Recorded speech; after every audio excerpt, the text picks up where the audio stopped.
Boom. Fashionably late. Think that fair to say? Fashionably late.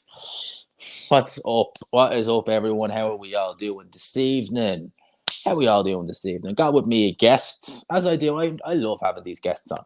There's one thing about doing it on your own, but I think having a guest, having some banter, having someone to go back and forth with is even better. So, my guest, not your first appearance on here, but do you want to introduce yourself, let people know? Joe Stunner Boxing. That's it. Just a boxing channel. I'm Joe Stunner. Subscribe. What can I tell you? What else can I tell you? It's just a boxing channel. I've been on it before, but I'm sure a lot of you have already subscribed to me because Gman's been very good. He's helped me out by promoting the channel. But yeah, thank you very much for subscribing. All things boxing. You do a little bit of everything. You do your previews, reviews, do your boxing news. You're a bit like me in a sense of when obviously there's big news to talk about. We obviously give our 2 cents on it. Obviously, we definitely had a field day with the whole Fury Usyk debacle. Oh yeah. Didn't we all? Didn't we upset? Literally, probably you can count on one hand how many people we upset because that's how many were still fans by the end of it. But we still upset them. Right. We still upset them nevertheless. But now we're moving on from that because obviously Fury has his own possible fight lined up, but we'll talk about that later. The big thing people are talking about now is Anthony Joshua. Now, there's a lot of rumors going around. Some are saying it's his own issues. Some are saying there's other issues, which we won't really get into here because I think they're all BS. But for whatever reason, the plan, only a couple of days prior to Joshua announcing this, was for him to fight in July. He's now come out and said, no fight until December. Bit strange, I have to say, because December's a long way. Like, December is like, I mean, if you got your missus pregnant, it should be due in December. So just so you know, that's how long it is, right? I haven't put it like that. If you get your missus pregnant, but there's a good chance she'll have the baby before Joshua has another fight. Yeah. So it's a long time. Why do you think that is? What do you think it's an injury? Do you think he's just looking for a big fight and he's kind of like almost the Franklin fight? He was looking at Franklin's level and saying, "Nah, I don't fancy this level." Not in a sense of I'm afraid, but I'm above this level. I don't need this. The only thing I can think of is that if you look at the Franklin fight, I'm someone who approved of Franklin as being an opponent, even though I knew it would be a poor performance. My prediction was it would go the distance. When I say poor performance, what I really mean is I knew that there would be a lot of things that would be revealed against an opponent like that, a shorter guy with quick hands, very durable, good chin.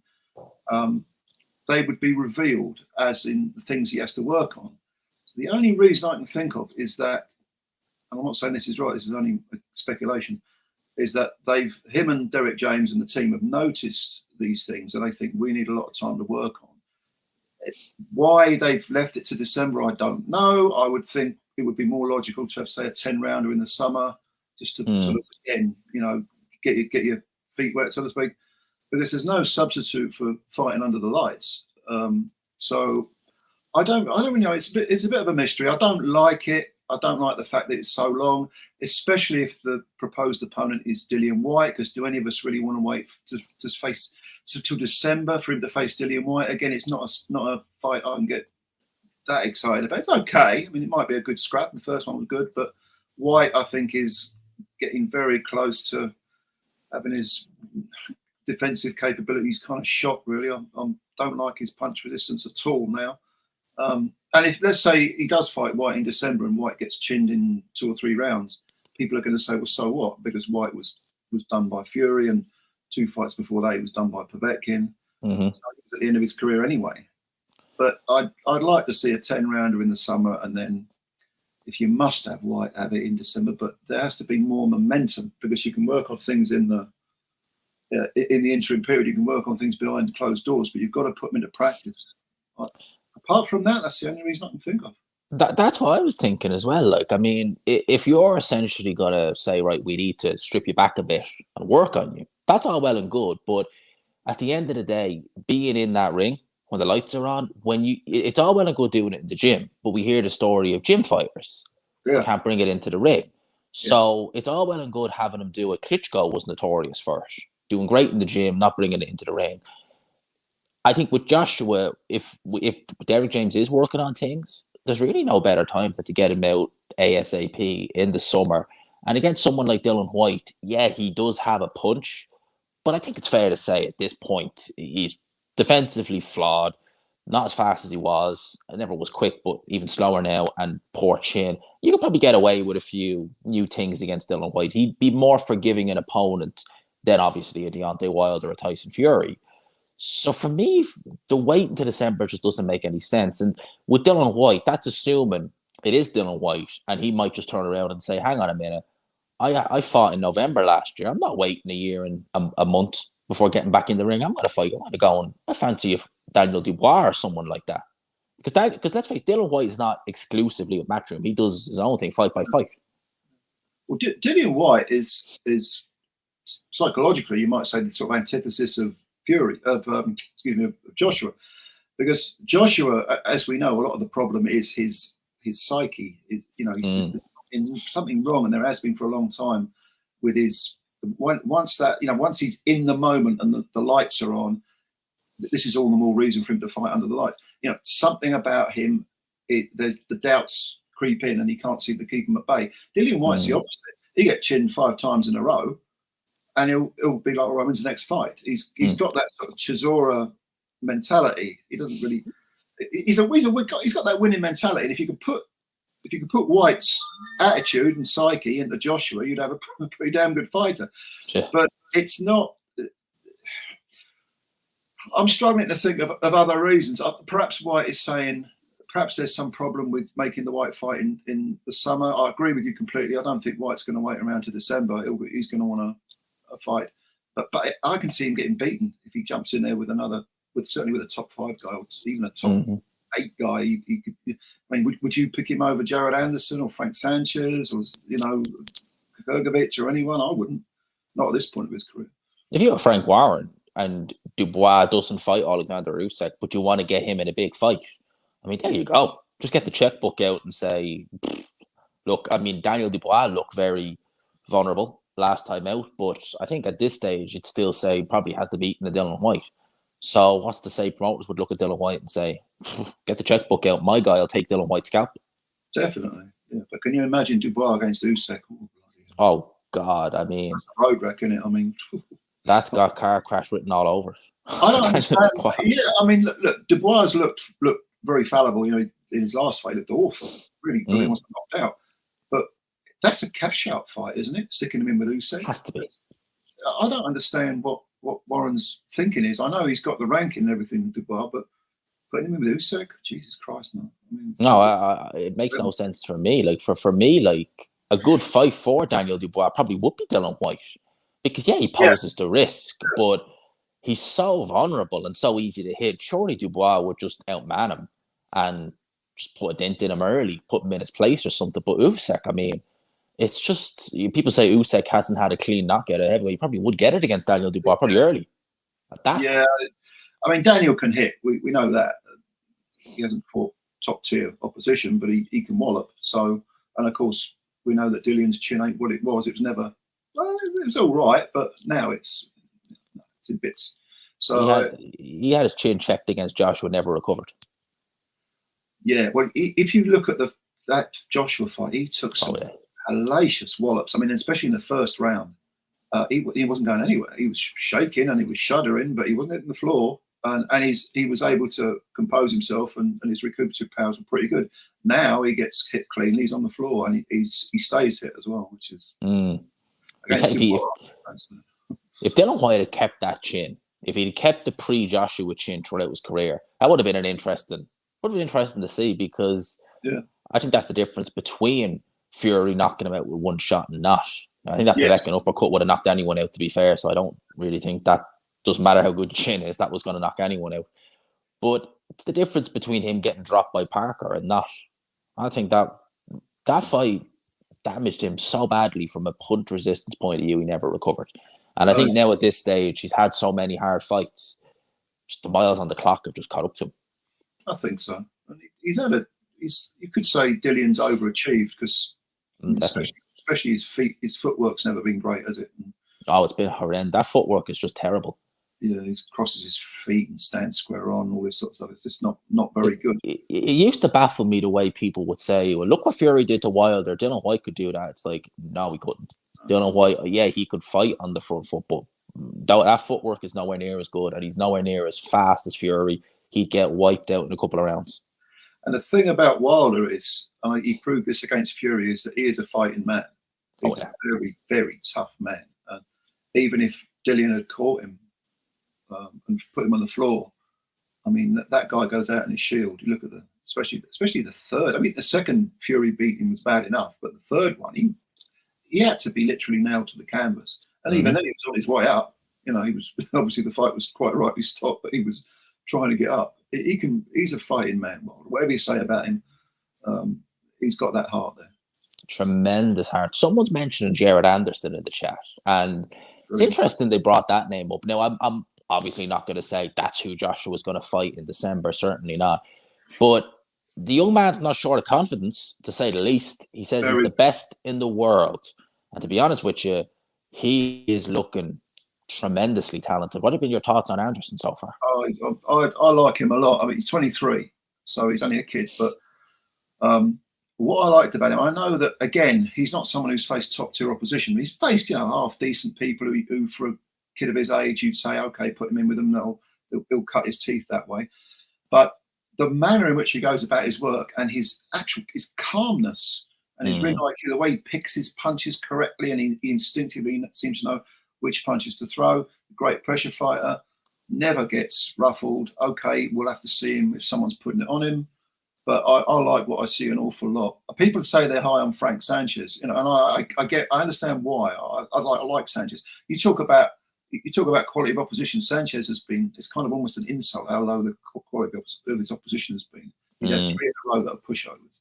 But I actually lean towards Jared Anderson as being, and I know there's a big age difference because Sanchez says he's 30, he's probably about 87 or something. 37, 38. Yeah. But I really like Anderson a lot. I was very, very impressed with him for the last few fights. And sometimes it's the manner in which you get your work done. It's not just the quality of the opposition. And it's the quality he's having in sparring as well. I mean, this is a guy who went into Team Fury's camp, by all accounts, did very well against them in sparring. So even in the gym, he's showing that confidence. And if anything, he's doing what a young Tyson Fury did to Vladimir Klitschko. When he went in for the first time, when Klitschko was the guy, he was like, I don't give a crap. I'm going to go in and try and put it on you. Anderson is doing exactly the same thing. Yeah, Errol Spence did that when he was a younger man.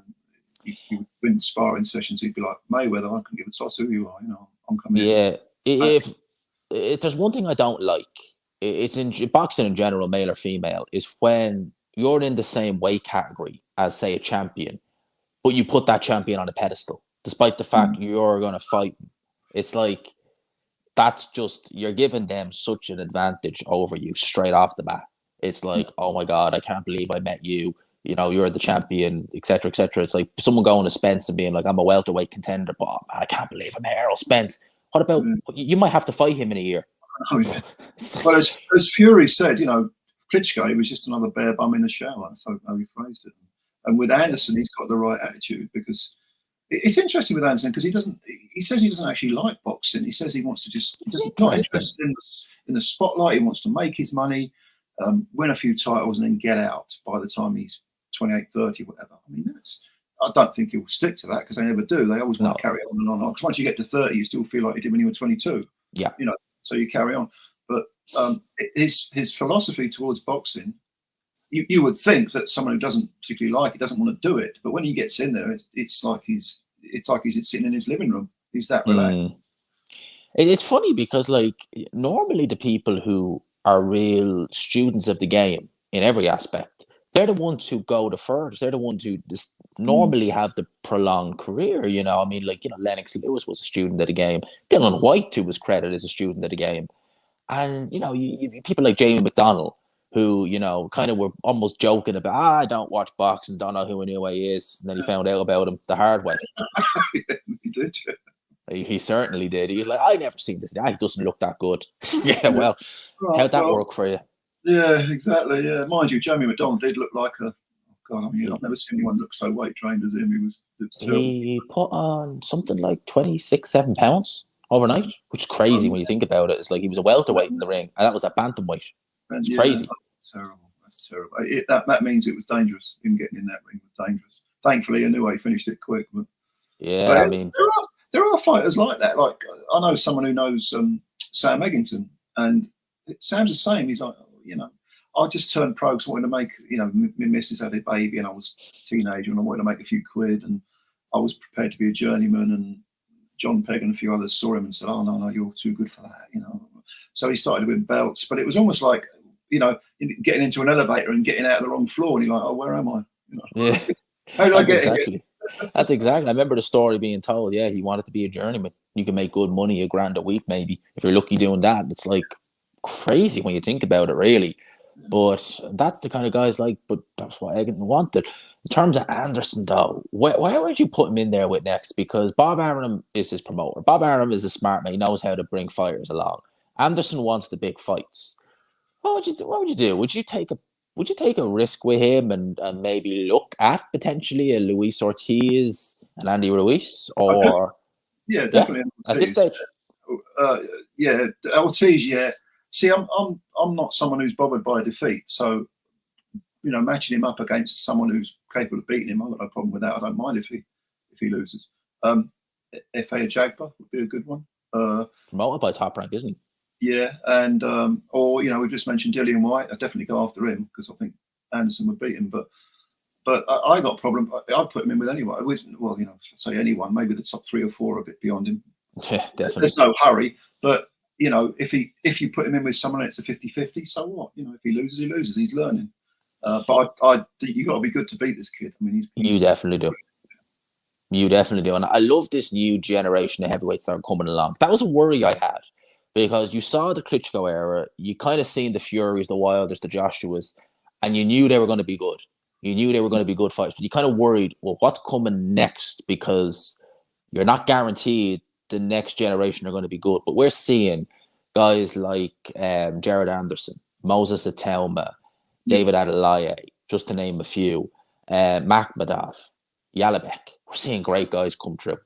Yeah, the heavyweight division. I've heard so many people say, the heavyweight division's rubbish, and nothing could be further from the truth. I mean, I can listen to the argument, well, they're not fighting each other enough. Yeah, that's true, 100%. But no, there's loads of talent in the heavyweight division. People just don't understand the history of the division, because I'm old enough to remember the 90s, which now is seen as some sort of great age. But at the time, this isn't as good as the 70s, and people just aren't happy unless they're having a moan.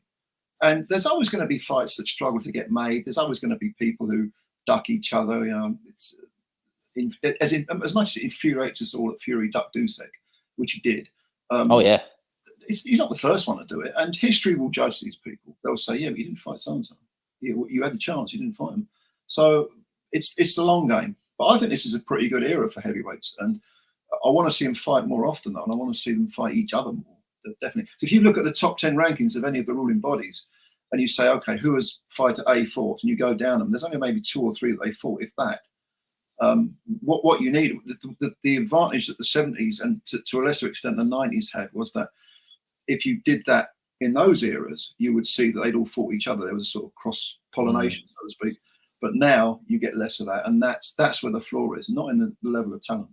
It wasn't as many belts back then. There was only 2, WBA, WBC. So you couldn't kind of wait to see how the WBA champion got on or the WBO. You kind of were like, well, it's one or the other, and the rankings don't get any easier. So we're going to have to fight one another to get ranked, to get a shot at this guy, whoever it is. Yeah.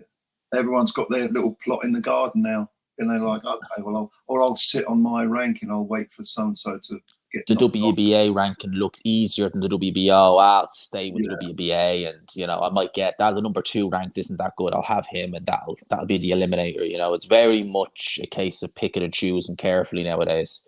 And you got to get rid of this horrible, which is relatively recent. This cult of the undefeated fighter. Oh, I hate it. I hate it. I was talking to Boxing Beats and Rhymes, and he said, quite rightly, when Rocky Marciano was undefeated, people would immediately, the immediate reaction from most boxing fans was, well, he can't have fought anyone then. He hasn't lost. Yeah. You know, and that was a presumption. You've got to be, you know, if you're undefeated, you've been fighting. You must have been a right bunch of knockovers because it was so unusual. And losing didn't actually matter, even if you got chinned in around. I mean, you know, the famous example is Henry Armstrong. Henry Armstrong lost in a round and in his debut, I think it was, and Dempsey got down around by someone I can't remember who. No, it was Jim. He fought Jack. She fought Jack Johnson in 1912, but I can't. Fireman Jim something. Fireman Jim Flynn, I think. That was it. Fireman Jim Flynn. That was it. He fought Johnson in 1912, and apparently Dempsey knocked him out in a round after. That might have fixed that though. I think he said there was money involved, but that's what he says. Yeah, well, yeah. But you know, losing is not something that bugs me at all. You know, it's a learning curve. It's crazy when you think about it. Like, and he's right though. You can't argue what Beat said there. He's right, because you look at a fighter nowadays and you're like, oh, he must be good. He's undefeated. And you're looking, you're just like, who the hell is he? Who the hell is he? It's not a who's who. It's a who's he. And then they'll be like, so let's say Anthony Joshua, right? We're talking about him. But like, oh, Joshua's crap. He lost 3 times. To Usyk and Ruiz, there's no shame in that. Yeah, exactly. Better to have losses to them than what? Oh, I'm 40 and 0, and who have you beaten? Fireman Sam, Pat, Postman Pat.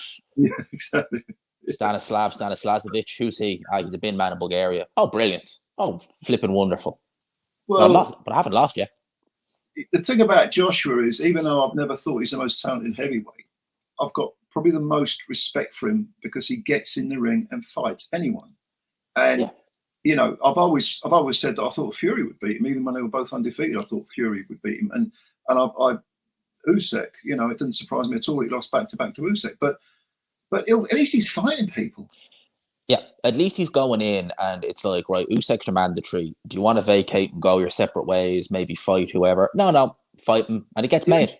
It just gets made. No BS. Just there it is. It gets made. Whenever there have been fights proposed to Joshua that have looked like they've been ready to go, and they haven't happened, well, it's not been his fault. Because if you think about Dylan White, could have fought him at Wembley Stadium a couple of years ago. Dylan White was the one who said, I want more money. Not going to happen. So not Joshua's fault. Miller, we all know what happened there. Wilder, we know what happened there. Fury took him for a ride around the bend because they obviously knew deep down that Wilder arbitration was going to. So it's never been, like, you can honestly say it's not been Joshua's fault. Certain fights not happening. I mean, the flip side of that is they are the polar opposite. The irony, of course, is, I mean, it's such a bizarre sort of, you know, situation where you've got Fury, who I would pick to beat Joshua, and yet would you want to negotiate with Tyson Fury? I mean, what's the point? Me, if I was a fighter, I'd say, look, do you want the fight or not? Tell me now. If you do, right, I'm giving you this amount of time. Even though he's the champion, I'd be saying, because I'm not putting my career on hold for 6 months or a year while you decide that you want to play your silly games. The thing about any control freak, which is essentially what Fury is that if you are disdainful towards them and you don't pay no attention and you just sort of give them a rather, disinterested look, it infuriates them because they feel they're not in control. And the problem has been that people talk about Fury being great at mind games. With someone like Deontay Wilder, who ain't exactly the brightest bulb in the floodlight, yeah, you can get away with it. But with someone of intellect like Usyk, I mean, I'm not saying he's a great academic or anything, but he's not a stupid man. No. He will recognise it. And his attitude was, all right, 60-40, yeah, I go, 70-30, no problem. And in the end, yeah, I mean, what was there talk of the rematch clause? I mean, who cares about that? I don't blame Usyk for walking and saying, oh, fuck this, I'm out of it. No. Whereas, and Joshua, I remember when the arbitration went Wilder's way and suddenly all the negotiations for the Joshua Fury fight were off. And Joshua said, bring me someone who takes their business seriously. That was what he said. Yeah. And he was right. Get on with your career. Don't let these clowns string you along. Yeah, no, and that's just the way Fury's been. And it's an interesting one, is that I wonder, I just can't help but shake this. If we were in a situation where Peter Fury was still in Team Fury as opposed to John, would he allow Tyson, because he was more in control of Tyson than I think any trainer's ever been, than anyone. would he allow Tyson Fury to be this way? Would he not? Because Peter Fury strikes me as a more straight shooter. He'd be just a case of bringing him to one side and saying, am I training you, yes or no? If I am, let's start camp. If not, don't waste my time. Yeah, absolutely. I think he'd walk, wouldn't he? Because I don't think anyone can control Tyson Fury, whether it's his old man or whether it's his uncle. But Peter Fury would say, oh, I'm not interested in this nonsense. Because Peter Fury is, apart from being a no-nonsense guy, he's a very good trainer. He's actually very intelligent. He may not have, academic schooling, but he's an intelligent guy. You don't speak, you know that.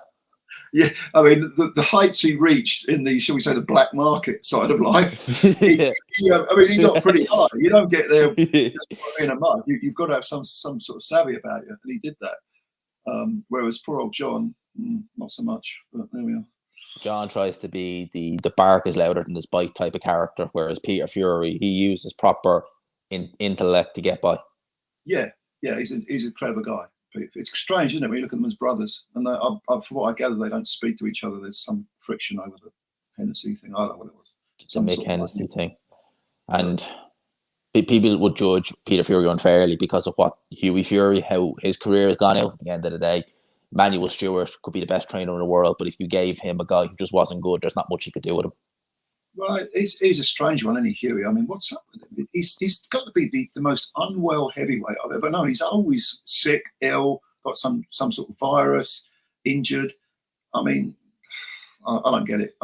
But no, neither do I. And he's not getting the whole excuse was he's young. He's pushing 30 now. He's not getting any younger.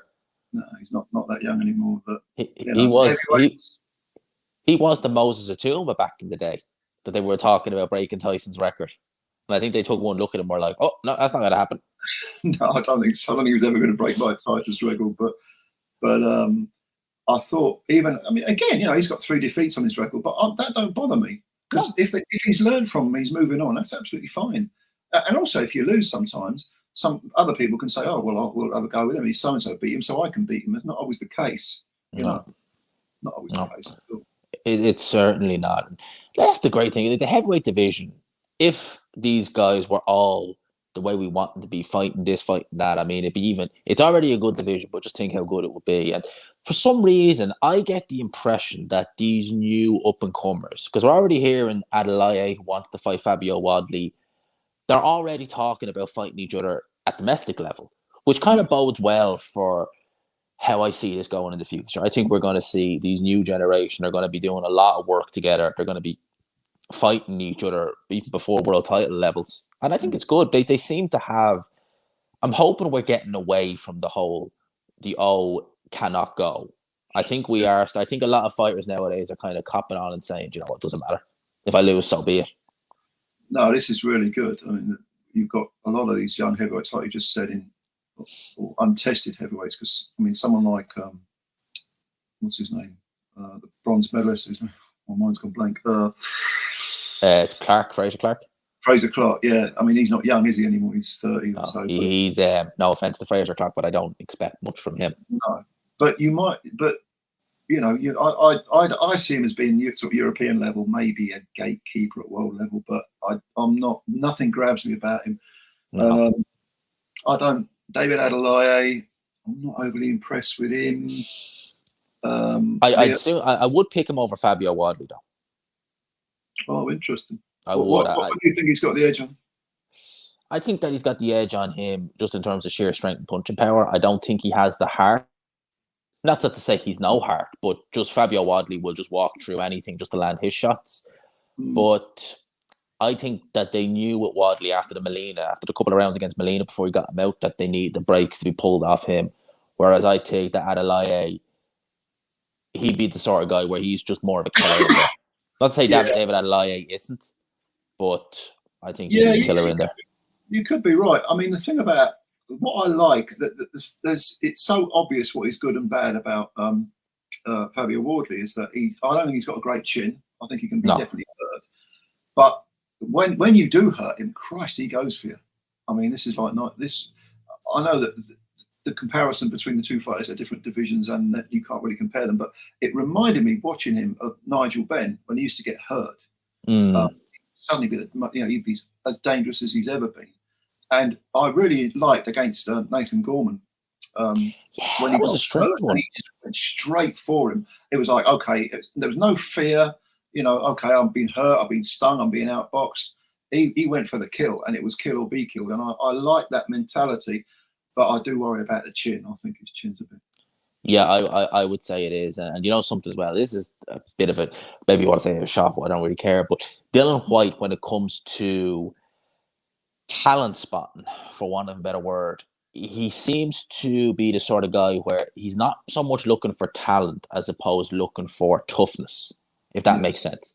Because the fighters he's signed, I don't think I've seen, with the exception of Riakporhe, over the last couple of fights, and obviously he's not with Dylan White anymore, I've never seen a fighter where I've thought, oh, he's got some potential, he's got talent. I just see fighters who have a lot of grit to them, but that's it, really. They'd be the kind of guy where, like, I'd say he'd take a fair whack in the gym, but that's probably the height of it. Yeah, well, Babic is the obvious example, isn't he? Who he's got his little Bridgerweight title fight coming up. I mean, next week. Oh, is it next week? Is it that fight? Oh, I didn't realize. 22nd, the Sky are showing it. It's clashing with the Hills card, the Joe Cordina card with the Zone. But I think that literally Babic fight is the only fight I'm going to watch on that Sky card. The rest of it is just going to be purely the Zone Joe Cordina. Yeah.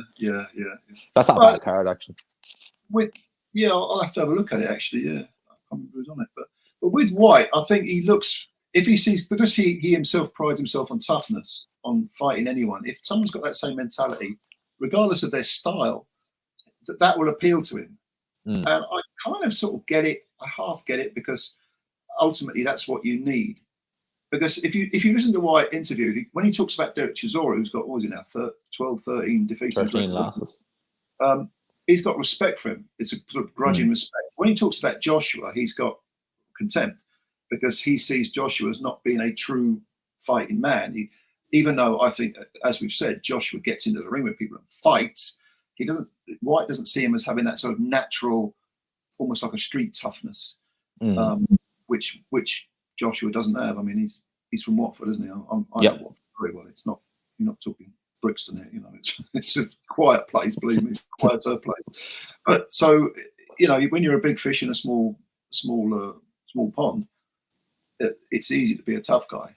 But with White, who is actually a street guy and is from another area I've lived in, which is, I know, to be very rough, then I think the mentality is what he looks for.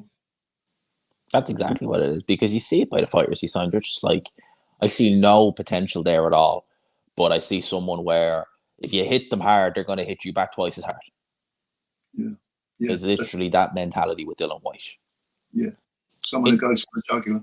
Who goes for the jugular, exactly. In terms of heavyweights going for the jugular, this coming weekend, oh boy, have we got a fight. Joyce, Zhilei, Zhang. Yeah, I know.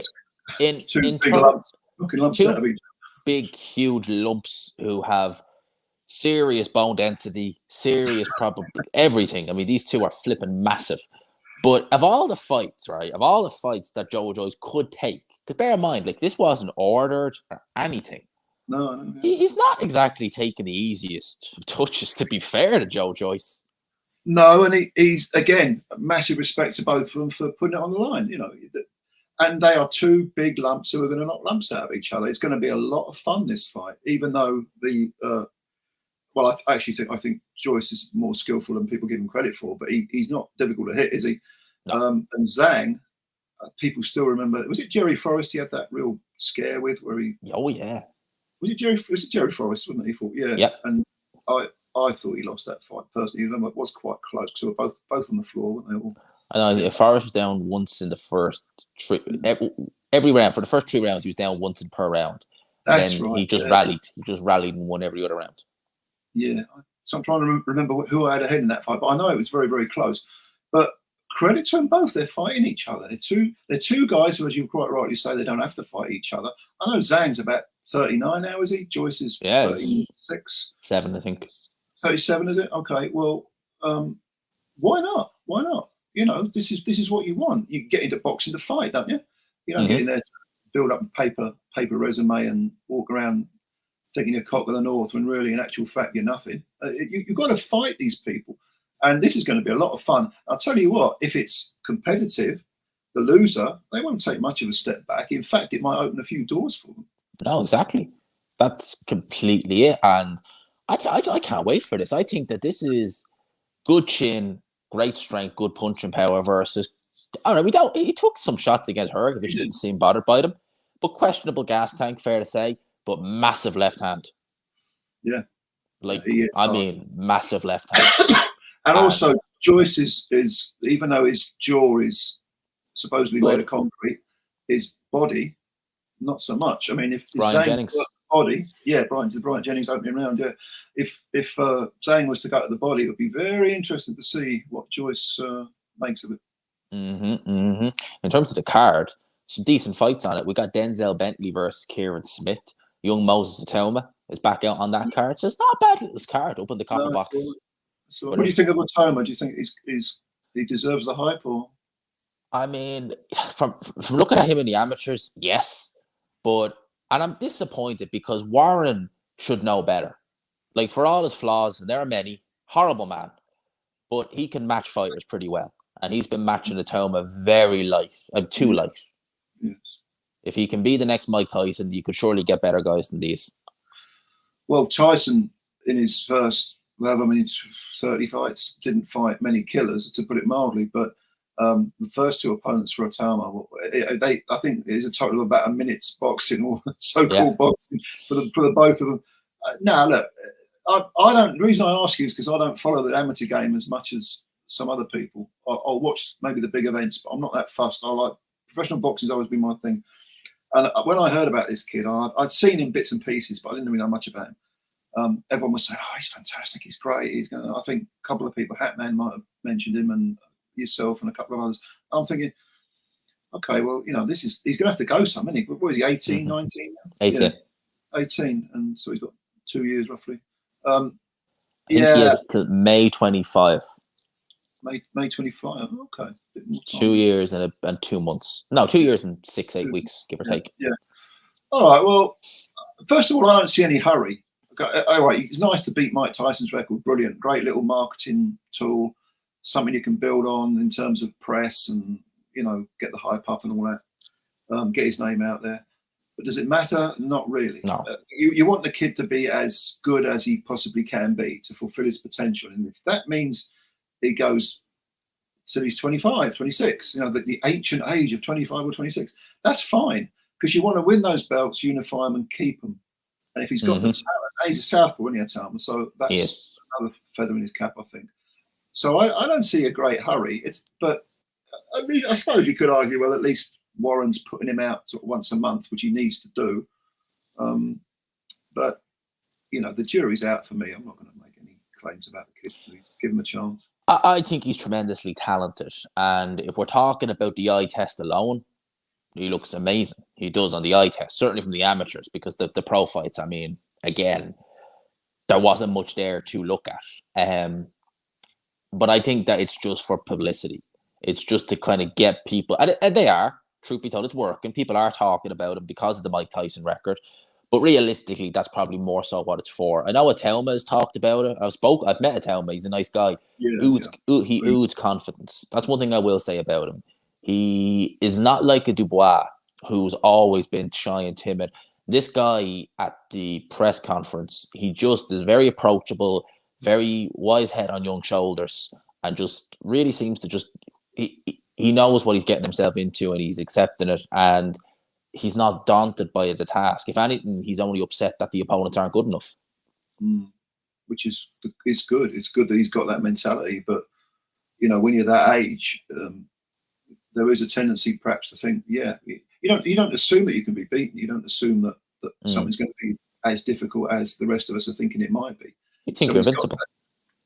And a lot of that is the great thing about youth. It's that you just presume that you can do things. You don't worry about it. You don't second guess yourself. You just get on with it.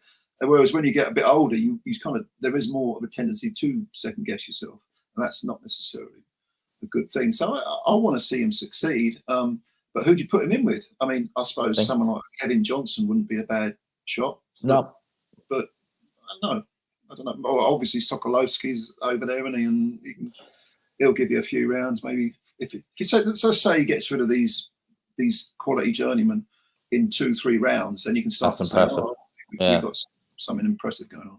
There are journeymen there, but there are journeymen, if you get rid of them good, it's like, oh yeah, that's just as good a statement as anything, getting rid of them good. And shout out to Mr. Will Guitar. I always read the super chats. Thank you both for your excellent channel, sirs. Shout out. Joe's last video reminded me of Bo avoiding Lewis. Think had we had Bo versus Lewis rivalry in the ring, throw in Holyfield and an out of jail Tyson, that would have been something. As Hatman rightly said, when Bo ducked Lewis, he didn't hold the division up. He just gave the WBC belt and said, there, go and do what you will, do what you want. Whereas Fury is like, I know, I'm keeping my belt. And smash the like button as well. Oh, well done, mate. Well done. I have the view, because again, I'm old enough to remember the Bo and Lewis rivalry, but I think Bo did Lewis a favour by dropping that in the bin, because at the time I would have picked Bo to beat Lewis. Really? And I wouldn't have. At that time, because don't forget, Lewis was with Pepe Correa, who was really just a cheerleader.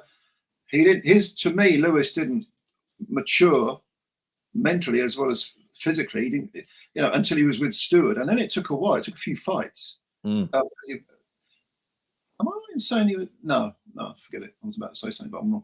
No, but at that particular point, the Bo that was coming off those Holyfield wins, the first Holyfield win, he lost the second one, and he made a couple of defences again. And Michael Dokes was one, and Jesse Ferguson was one rounder, wasn't it? So he was on a roll, and Lewis at the time still had lots of amateur. If you look back, he had lots of amateur flaws still. He wasn't fulfilling his potential at all, and he had Correa in his corner who was lousy. I think at the time, Bo would have had him. Now, later on, definitely Lewis. But I actually remember thinking, I think he's done him a favour by dropping that in. Because, of course, Lewis was then, in retrospective, he was given the belt because of the victory over Ruddock. But Bo was still the man. And then Bo blew it by eating himself out of the division, and Eddie Futch lost patience with him. And whereas Lewis went up, Bo went down. Such a great fighter Bo was. You just think with a bit of discipline, how good could he have been? Because I love Bo, but I just thought the lack of defense was just too much, and Lewis would have exposed that.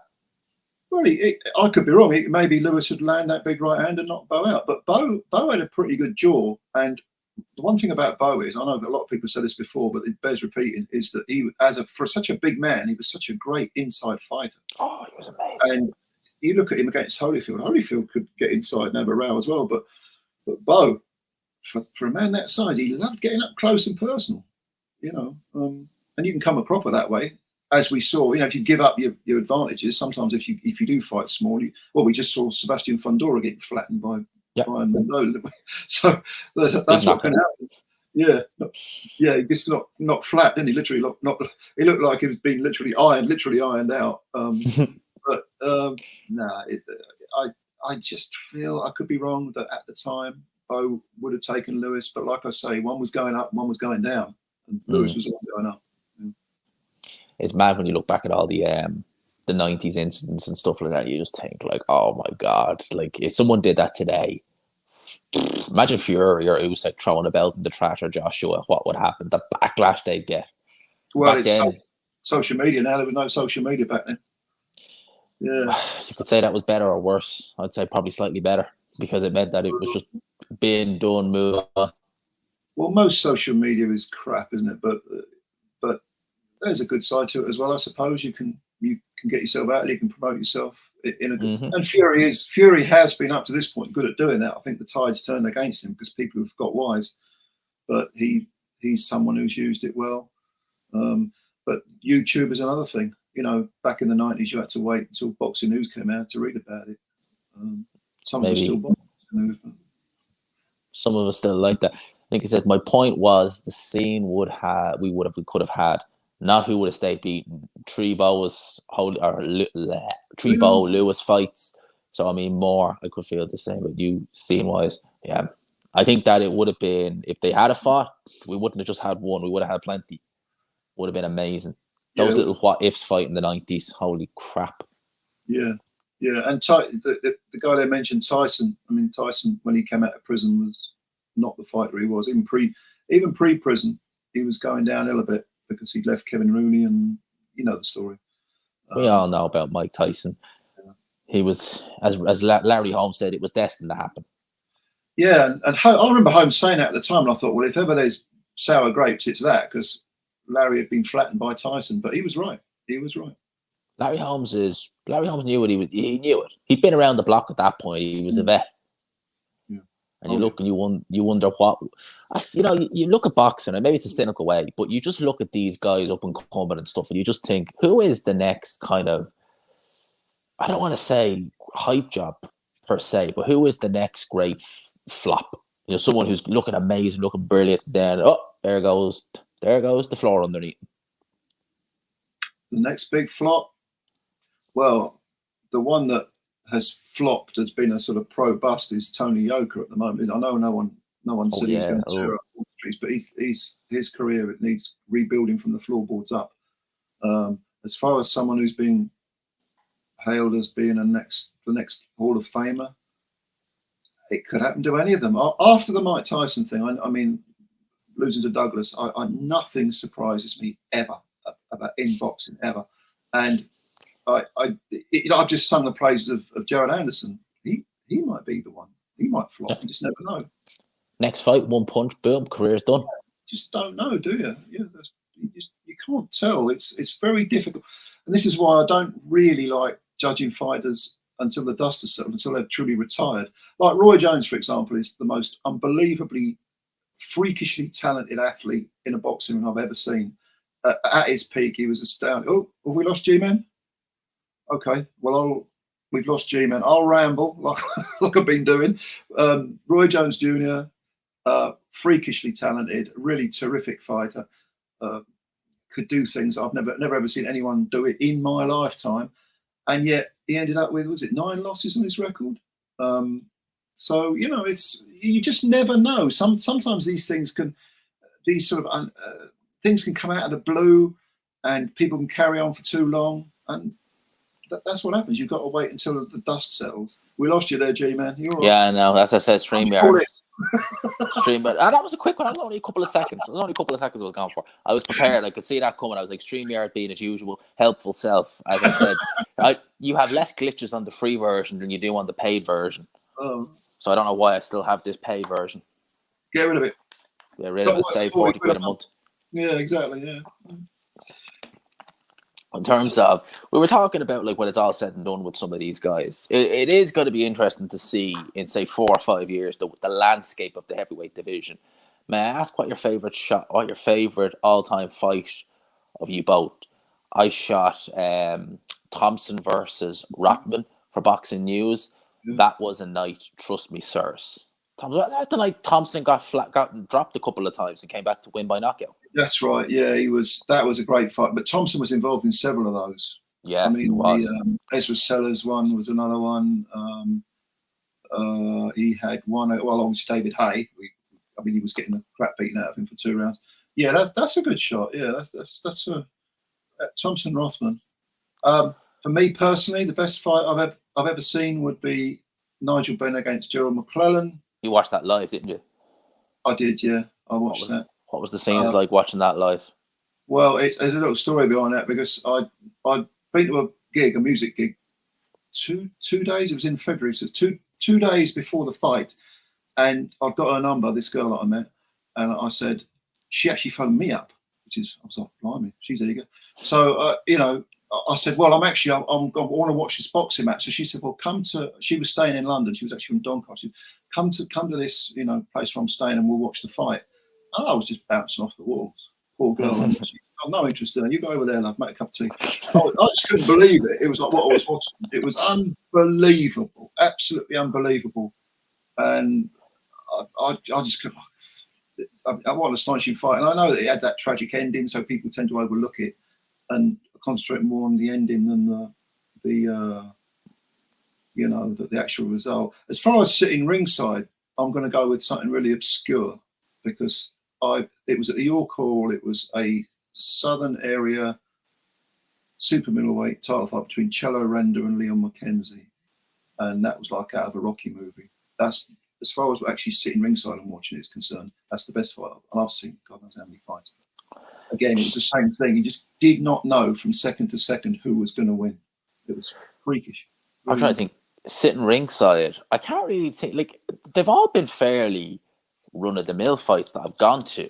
In terms of best fights I've ever watched, kind of, I would probably say it is a toss-up between probably Klitschko Joshua, because that fight I was with my friend, me and my friend. I was over in his house, so we were both big, and still are both big into bottom. Me and him were just losing our minds the whole way through that fight. We were just like, what the fuck? What is going on? That's probably the one that sticks out the most, because me and him kind of were like, wow, once it caught fire, it caught fire. Yeah. Yeah, that was a great fight. That was a great. And you know what? When that fight was announced, I thought, do we really want to see that? I was like, Klitschko's going to win this fight pretty handy. Oh, that's interesting. I wasn't sure about that, but I just thought, before the fight, I thought, can I really get up for this? Because Klitschko had been out for a couple of years, hadn't he? Or a year at least, because of the Fury thing. And I was thinking, this is Fury's leftovers. But what a great fight. Yeah, what a great fight. It was tremendous. Like, I think, for me, I've been to plenty of shows, but none had memorable moments, really memorable. None had really. I can never say I've sat at a show and looked at and thought, okay, this fight is going to stick with me the rest of my life. I've never had that. I mean, sometimes you go to. Sometimes you remember live events for different reasons. Like the best fighter I ever saw live was Mike McCallum, and it wasn't that he was involved in an exciting fight. It was just he was so damn good. And when you're sitting ringside, you could see the footwork, you could see the whole thing, and it was like, this bloke's amazing. But it wasn't an exciting fight at all. I mean, he won on points over 10 rounds very, very easily. But then there are some that are just barn burners, aren't they? You just, oh my God, I'm going to have a heart attack watching this. That's the way it is. That's why we love boxing, isn't it? That's why we love boxing. That's why I love getting to as many shows as I can, just to be there and see it in person and just say, right, I was there. You know, those moments where you can just turn around and say, I was there. I was there, yeah. I was there. In terms of what we were talking about at the start, though, Anthony Joshua, his next move. If he is fighting in December, who would you, if Joshua rang you up and said, I want you in my team, I want you to be my matchmaker, who would you match him with? In December? God.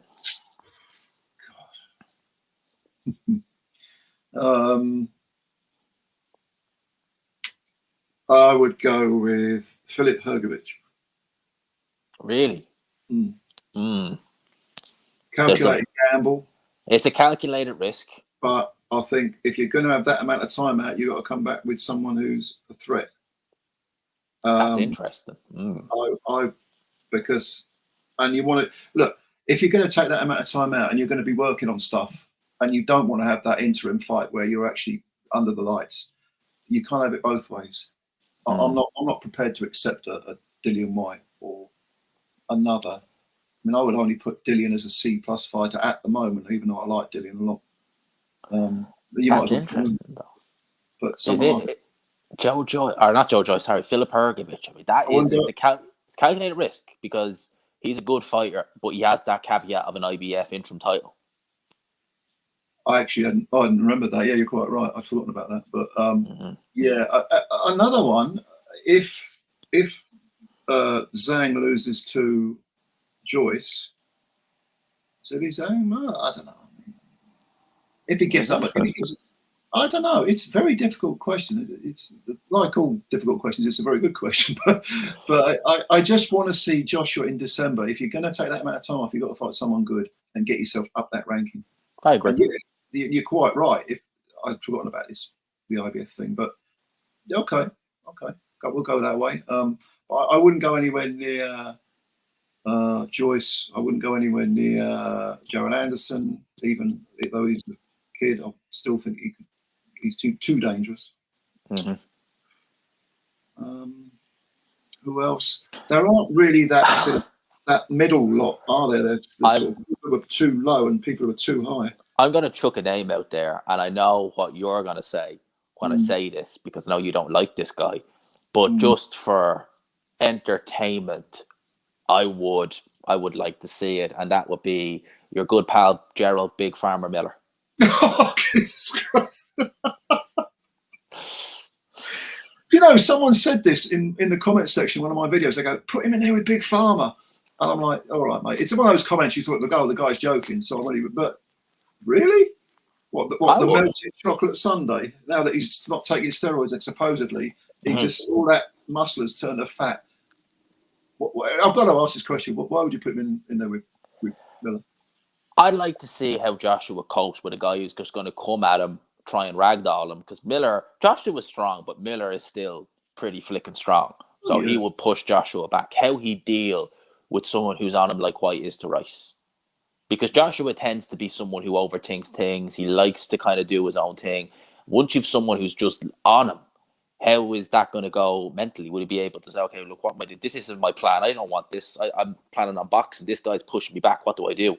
Would it maybe get a bit of fight in him? Like really get him actually and say, like, no, never mind thinking about things. I'm just going to go into flight mode and see what happens, fight or flight.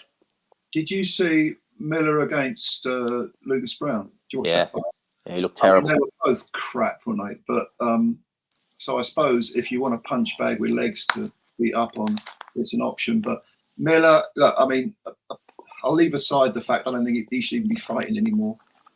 Hey, Eddie Hearn's supported Conor Benn through everything and done all sorts of weird and wonderful soliloquies about it. And well, so has he actually? Because it looks like, just on that, it looks like Eubank is going to fight Liam Smith. Well, I'd rather see that than him against Ben.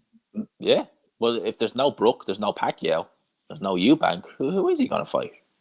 And if you're looking at like Los Angeles turning around and saying, no, we're going by the British Boxing Board of Control. I was about to say, I did a video on this actually about because I could be wrong about this, but I think the impression I get is with Ben, I know we're changing the subject here, but bear with me.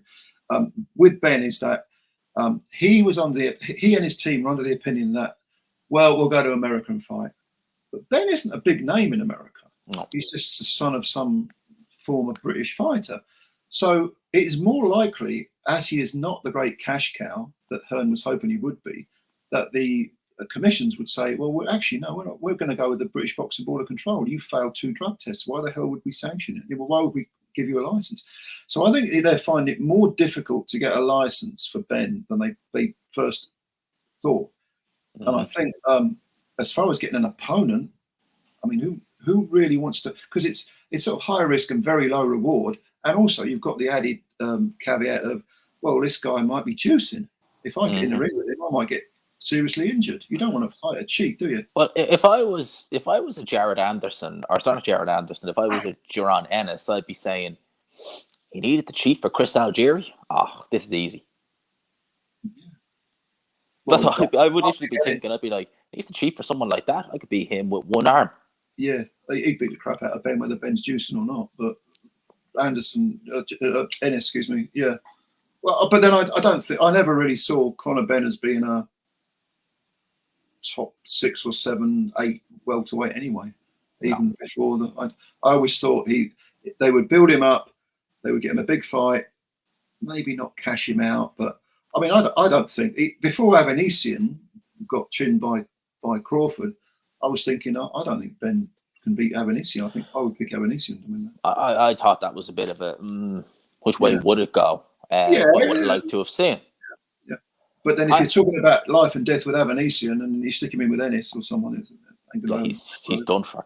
I'll never forget when Conor Benn was 2019 and Josh Kelly was the matchroom next. He was the poster boy in waiting. Yeah. And they really wanted to get that fight made.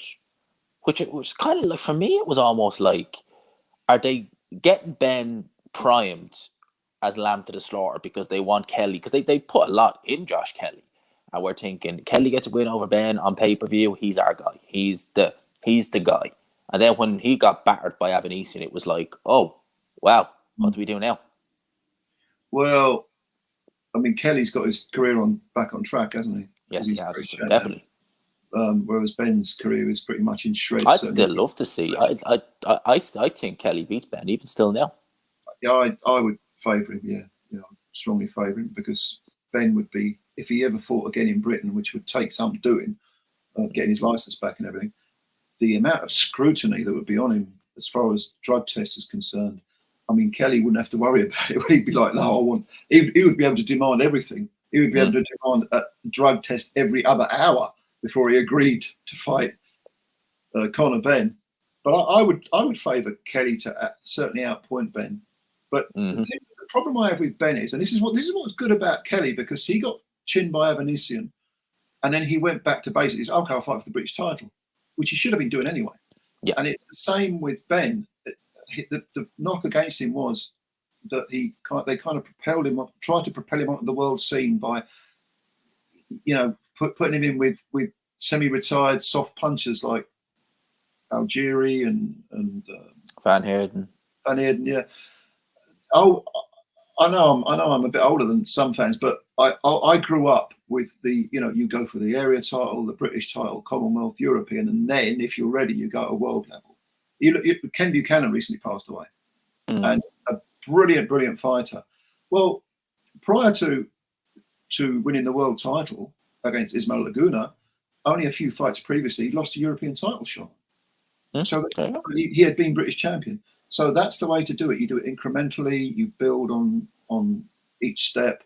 And I don't like this idea of just catapulting people onto the world stage, especially when it's done in a kind of a fake way, which it was with Benn. Yeah. Well, you look at people like Josh Warrington, and he did it the old-fashioned way, British, Commonwealth, European. And he turned out, obviously now we're seeing a bit more cheating from, but he turned out just fine. It really does help get these fighters ready. And, British level is tough. So if you're having a fight where it's hard, well, British level is tough, as is European level. That doesn't mean you're not going to cut it at world level. Well, Frank Rowan did the same with, Billy Joe Saunders not so long ago, and Dubois recently as well. That's why, he's maximising the guy's potential, and Dubois might be found wanting at world level. Maybe he's an option for Joshua in December. I don't know. That'd be fun. that would be crazy. I mean, could you imagine? That's like when Dubois went in with Joyce. All right, everyone said, he quit and everything against Joyce. Yeah, he did, but he's very young. At the time, he was very young. All right, he went in and he had a go. Now you've got to learn from that. And that defeat didn't bug me nearly as much with Dubois as that last performance against Lorena did. That one against Lorena, that was very revealing. That showed way more. You lose to Joe Joyce, all right. You give it a go. You last into the 11th round or whatever, 9%, whatever it was. But Lorena nearly had him out of there in a round. And no, that's an alarm bell. That really was an alarm one. That was, and I think that's kind of, it can go one of two ways with Dubois. That could either be the wake up call he needs, or that could really mentally just finish him off. And a lot of fighters are going to fancy him now after that as well. Yeah. But the fact that he came through it scores, hey, look, I look like crap. Come and fight me then. I mean, if you've got the right mentality, if you can say, well, come and get me. Okay. Yeah. So it can be a good thing. It can be a good thing. But we'll have to wait and see who he's in there with next. If it's Usyk, he's screwed. But if it's anyone else, he might have a bit of luck. Yeah, that's Usyk by murder. That's painful. That is just going to be. That's just painful. That's just like saying, right here, this is the under 25s football team. Who are you playing? Playing the under 10s. Hey. It's a case of how many. Yeah. That's basically what it's going to be like. You're playing the under 10s of football. Don't worry, you're going to win. Just doesn't matter how. You're just going to win by a country mile. Don't worry. Yeah. Accrington Stanley against Barcelona. Yeah, and they're playing their full squad. That's right. This could be painful. Let's watch. Oh man, I always like the hour. I was trying to keep it at the hour. We just got a little bit over that, so I'm gonna call it here. But obviously, I still have your channel pinned in the chat, and I'm gonna pop it in the comment section again, just while we're here. But before we finish up, do you want to closing thoughts on everything? Just Joe Stunner Box and what you do, and just everything in general. I'll pop this in the chat there. Well, you want to? Thanks for having me on again. It's I always loved speaking to you and appreciate any support for the channel. So if you could subscribe, that'd be fantastic. It's a very simple channel. I just talk about fights that are coming up, do reviews, talk about some of the things that we've discussed, you know, the politics behind things, maybe give opinions on certain things that, you know, comparing the old game with the new game and where I think boxing's going. My closing thought would be that don't fall into this trap of thinking that boxing's in a bad way. It's in a very good way. Very, very good way. And there has, believe me when I tell you this, you know, when I was a younger man, you would be lucky to have boxing on once a week, one card, right? And then you'd have to, back in the day, it used to be, you know, the old VHS tapes, you'd have to buy them out the back of the magazines, right? And people would send them to you, and then you stick them in the machine, and you'd have to watch the fights like weeks after they'd been on. It's great, the fact that there's so much boxing on. It's almost too much to keep up with. But boxing's fantastic. We all love it. We should all support it. It's not dead at all. It's not dying. Be positive. It's a great sport. Yeah. And I want to subscribe as well. Did I mention that? Yeah. Hit the subscribe button. We both like seeing our numbers grow up. And you can hit the like button as well, just so you know. There is still over 100 people in the building. Yeah, come on. Hit the free. Just hit the like button, you know. Every like, another Fury fanboy cries, so the more the merrier.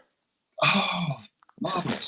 That's more easy to do it. You just sold it, totally. Just sold it, yeah. So I think it's going to have about 200 likes by the end of this stream. There you go. That's done it. Lads, I enjoyed this. Joe, mate, I have to get you back on sooner or later. I have to do it with Chris or Sonny, someone as well like that. So not the last time, hopefully soon. And for now, we'll leave it there. I'll chat to you a bit backstage now in a sec. But for everyone else, peace.